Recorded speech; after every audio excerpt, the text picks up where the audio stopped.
Hello friends, welcome to our channel news world Bengali. কিছুদিন আগের ইডির আইপ্যাক রেড এবং দিদির ধর্নার মাধ্যমে নাটকীয়ভাবে তাতে বাধা দেওয়া, এই সব কিছু সম্পর্কে আমরা অবগত। আর তাই নিয়ে ইডি ও দিদির দ্বন্দ্ব এখন চরমে। এই বিষয়ে গতকাল সুপ্রিম কোর্ট মমতা ব্যানার্জি ও কলকাতা পুলিশকে একটা বড় ধাক্কা দিয়েছে।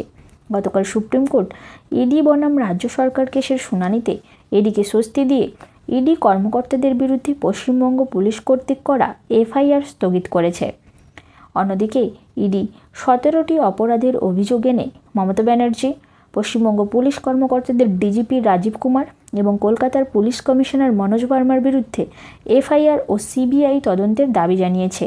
ইডির বক্তব্য অনুযায়ী ইডি কর্মকর্তারা যখন আইনতভাবে তল্লাশি করছিল, তখন অপরাধ লুকোতে মমতা বন্দ্যোপাধ্যায় নিজে ঘটনাস্থলে পৌঁছেছিলেন এবং তার সাথে ছিল ঊর্ধ্বতন পুলিশ কর্মকর্তা এবং বিশাল জনতা, যার ফলে তল্লাশি ব্যাহত হয়। ইডি এও অভিযোগ করেছে যে রেডের সময় বাজেয়াপ্ত করা ফোন, ল্যাপটপ, স্টোরেজ ডিভাইস সব কিছুই জোর করে নিয়ে যাওয়া হয়েছে এবং হেফাজত থেকে নথিপত্র সরিয়ে নেওয়া হয়েছে। শুধু তাই নয়, ইডি অফিসারদের ভয় দেখানো হয়েছিল, হুমকি দেওয়া হয়েছিল এবং তাদের দায়িত্ব পালনে বাধা দেওয়া হয়েছিল।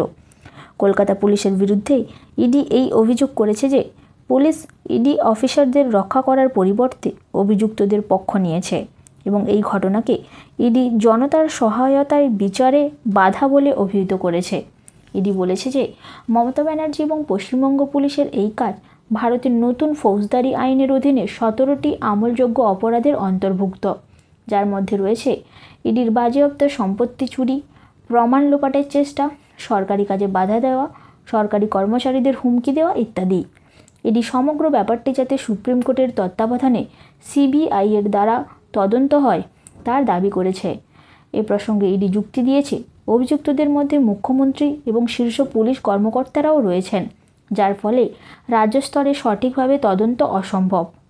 গতকালের শুনানিতে সুপ্রিম কোর্টে বিচারপতি প্রশান্ত কুমার মিশ্রা এবং বি.এম. পাঞ্চলির বেঞ্চ জানিয়েছে, ইডির উত্থাপিত বিষয়গুলি পরীক্ষা না করলে দেশে অরাজকতা দেখা দেবে। আদালত এই বিষয়ে মমতা ব্যানার্জি ও অন্যান্যদের নোটিশ জারি করে 2 সপ্তাহের মধ্যে জবাব চেয়েছে এবং গত 8ই জানুয়ারির তল্লাশিকৃত জায়গা এবং আশেপাশের এলাকার সিসিটিভি ফুটেজ সংরক্ষণের নির্দেশ দিয়েছে। ইডি এর পক্ষে উপস্থিত সলিসিটর জেনারেল তুষার মেহতা মমতা ব্যানার্জির অপরাধ ঢাকতে বারবার আইন নিজের হাতে তুলে নেওয়া এবং রাজ্য পুলিশের অপব্যবহারকে একটি গুরুত্বপূর্ণ অপরাধের বিষয় বলে দাবি করেছে। মমতা ব্যানার্জির ওপর চুরির অভিযোগ এনে তিনি বলেন, মুখ্যমন্ত্রীর এই ধরনের কাজ পরবর্তীকালে এই ধরনের কাজকে আরও উৎসাহিত করবে এবং কেন্দ্রীয় বাহিনীর মনোবল ভেঙে ফেলবে। তাছাড়া রাজ্য মনে করবে যে তারা চুরি করতে পারে এবং তারপর ধর্নায় বসতে পারে। Thank you friends for visiting our channel.